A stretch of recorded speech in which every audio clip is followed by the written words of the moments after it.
سنبل kitchen کے کام ختم کر کے کمرے میں داخل ہوئی، پھر ہاتھ خشک کرتے ہوئے سیل فون اٹھا کر ننھی ہانیہ کے برابر میں لیٹ گئی۔ ہانیہ ابھی سو رہی تھی۔ اس کے بیٹے طلحہ کے اسکول سے آنے میں ابھی وقت تھا۔ واٹس ایپ پر اسٹیٹس چیک کرتے ہوئے بے اختیار اس کی انگلیاں رکیں۔ واو! اس کے منہ سے بے ساختہ نکلا، یہ ہنا ترکی کب گئی؟ وہ اب اٹھ کے بیٹھ چکی تھی۔ ہنا کی اپنے شوہر کے ساتھ بے حد خوبصورت تصاویر تھیں جو اس نے اپنے اسٹیٹس پر شیئر کی ہوئی تھیں۔ ایئرپورٹ پر جہاز کی آرام دہ سیٹ پر بیٹھے ہوئے، بے حد خوش اور زندگی بھرپور انجوائے کرتے ہوئے، مختلف پوز بناتے ہنا اور اس کا شوہر، جن کے عقب میں ترکی کے حسین مناظر تھے۔ وہ ایک کے بعد ایک تصویر دیکھتی، اس کی شادابی اپنے اندر جذب کرتی جا رہی تھی کہ اچانک ہانیہ کے رونے کی آواز پر چونکی۔ فون رکھ کر اس نے ہانیہ کو اٹھایا۔ بے ساختہ تھکن اس پر غالب آنے لگی تھی۔ ہانیہ دوبارہ سو گئی تو وہ ٹائم دیکھ کر جلدی سے اٹھی۔ طلحہ کے اسکول سے آنے کا وقت ہونے والا تھا، اسے روٹیاں بھی ڈالنی تھیں۔ ہمیں کہیں گئے ہوئے کتنا عرصہ ہو گیا؟ روٹی ڈالتے ہوئے اس نے بے ساختہ سوچا۔ پچھلے سال سی ویو پر گئے تھے، اسے یاد آیا۔ اپنے تشنہ احساس پر اس نے سر جھٹکا، پھر سالن میں چمچہ چلانے لگی۔ ہارون کو چائے دے کر وہ بیڈ کے دوسری طرف آ کر بیٹھ گئی۔ طلحہ کو ہوم ورک کرواتے ہوئے اس نے سیل فون چیک کیا۔ مزیدار سا چاکلیٹ کیک اور خوبصورت سا ہوٹل۔ اس کی کزن ہمنا اپنی بھابھی اور بھائی کے ساتھ اپنی سالگرہ سیلیبریٹ کر رہے تھے۔ فیس بک پر تصویریں شیئر کی تھیں۔ چاکلیٹ کیک اس کی کمزوری تھا۔ وہ محفوظ ہو کر مسکرائی، پھر بے ساختہ اپنے شوہر ہارون سے بولی، ہارون، اس سنڈے کسی اچھے سے ہوٹل میں کھانا کھائیں؟ طلحہ کی برتھ ڈے بھی وہیں سیلیبریٹ کر لیں گے۔ طلحہ سر اٹھا کر اپنی ماں کو دیکھنے لگا۔ کیا ہو گیا ہے تمہیں؟ مہینے کی آخری تاریخیں چل رہی ہیں، اچھا سا ہوٹل؟ ہارون تنزیہ بولا تو اس پر اوس پڑ گئی۔ مہینے کی شروع کی تاریخوں میں بھی ہم کون سا کہیں جا سکتے ہیں؟ اس نے تلخ لہجے میں کہا۔ ہارون سر جھٹک کر دوبارہ موبائل میں گم ہو گیا۔ وہ بھی جلے دل کے ساتھ طلحہ کو ہوم ورک کروانے لگی۔ اگلے دن سارا وقت اس پر بیزاری طاری رہی۔ گھر میں بند رہو، کام کرو، بچے سنبھالو، رات کو شوہر سے باتیں سنو اور سو جاؤ، یہ ہے ہماری زندگی؟ کلستے ہوئے اس نے سوچا۔ چائے کا آخری کپ دھو کر باسکٹ میں پٹخا، پھر کمرے میں آ کر ہانیہ کو دیکھا۔ وہ اٹھ گئی تھی۔ اس نے فیڈر بنایا اور اسے پلانے لگی۔ واٹس ایپ فرینڈز گروپ میں بھی بہت سی چیٹ جمع ہو گئی تھیں۔ پڑھتے پڑھتے وہ بے ساختہ ہنسنے لگی۔ سامیہ نے اپنی نئی بلیک کرولا کی تصویریں شیئر کی تھیں۔ تھوڑی ہی دیر بعد اقرا نے اپنی وائٹ مہران میں بیٹھی تصویریں شیئر کر دی تھیں۔ اسے اس مقابلے بازی پر ہمیشہ سے ہنسی آتی تھی۔ ہنستے ہنستے اسے خیال آیا کہ ہارون کتنے عرصے سے گاڑی لینا چاہ رہے تھے، مگر پیسے جمع ہی نہیں ہو پاتے تھے۔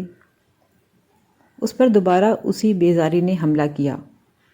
اس نے بے دلی سے سیل فون کو ایک طرف ڈال دیا۔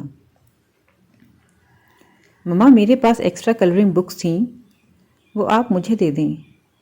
میں نے شفاعت سے وعدہ کیا تھا کہ اسے دوں گا۔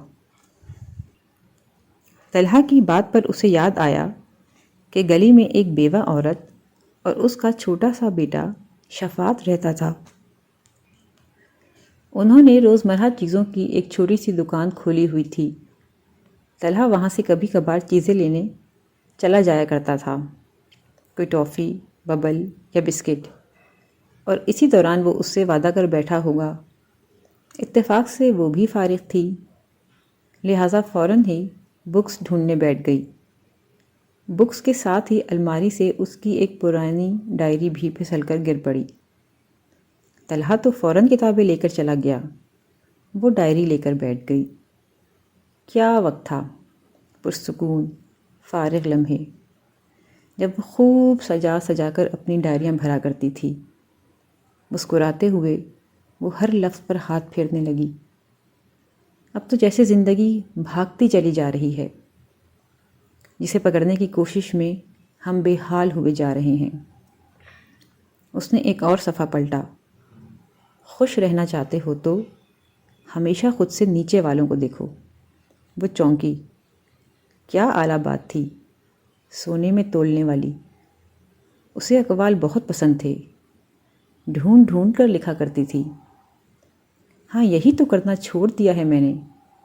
اس نے ٹھنڈی سانس لیتے ہوئے ڈائری بند کر دی۔ بس ایک دوڑ ہے خود نمائی کی، مقابلے کی، جس میں بہتے چلے جا رہے ہیں۔ اسے یاد آیا، پہلے گھر میں بریانی یا برگر بنا کے ہی دل خوش ہو جایا کرتا تھا۔ سمندر کے ٹھنڈے جھونکوں سے روح میں تازگی ہو جایا کرتی تھی۔ تو پھر کب سے یہ سب بے مول لگنے لگا؟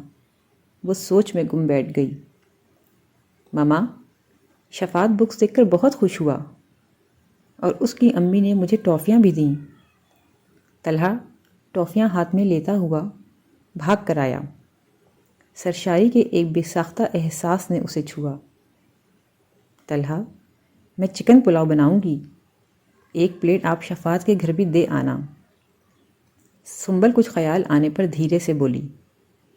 اسے پتہ تھا مہینے میں ایک آدھ بار ہی شفاعت کے گھر میں گوشت پک پاتا ہوگا۔ جی ماما۔ طلحہ خوشی خوشی سر ہلاتا ہوا اس کا سیل فون لے کر بیٹھ گیا۔ ماما، یہ دیکھیں، فہد ماموں پیزا ہٹ گئے ہوئے ہیں۔ کتنا یمی پیزا ہے، ہم بھی جائیں گے۔ طلحہ اسے تصویریں دکھاتا ہوا پلان سے آگاہ بھی کر رہا تھا، مگر وہ جانتی تھی یہ ممکن نہیں۔ طلحہ، آپ کو یاد ہے پچھلے مہینے میں نے کتنا زبردست پیزا بیک کیا تھا؟ اب دوبارہ ویسا ہی بناؤں گی، پھر آپ بھی تصویریں شیئر کیجیے گا کہ یہ میری ماما نے بنایا ہے۔ وہ اس خود نمائی کے دور میں پروان چڑھتے بچے کو مقابلے کی ایک مثبت راہ سمجھا رہی تھی، کیونکہ معاشرے سے کٹ کر بہرحال نہیں رہا جا سکتا۔ زبردست آئیڈیا، وہ پیزا تو میرے دوستوں کو بھی بہت پسند آیا تھا، طلحہ خوشی خوشی بتانے لگا۔ اس نے مسکراتے ہوئے اس سے سیل فون لیا۔ اس کی دوست زویا بڑی خوبصورتی کے ساتھ اپنے اسٹیٹس پر برا جمان تھی۔ پرپل کلر کا نیا اسٹائلش سا ڈریس پہنے، نیچے تھینکس ابھی فار مائی فیوریٹ کلر اور ڈھیر سارا محبت کا اظہار تحریر تھا۔ وہ ہنستی۔ زویا اکثر اسے فون کر کے اپنے اور شوہر کے جھگڑوں کا بتاتی رہتی تھی۔ پھر اسے یاد آیا کہ پچھلے مہینے کزن کی شادی پر اس نے بھی اسی رنگ کا اس سے بھی خوبصورت اور قیمتی ڈریس خریدا تھا۔ طمانیت سے مسکراتے ہوئے خوشی اس کے لبوں کے گوشوں سے چھلکنے لگی۔ پھر اس نے سوچا کہ انسان چاہے تو سکون اس کی اپنی مٹھی میں ہی ہوتا ہے۔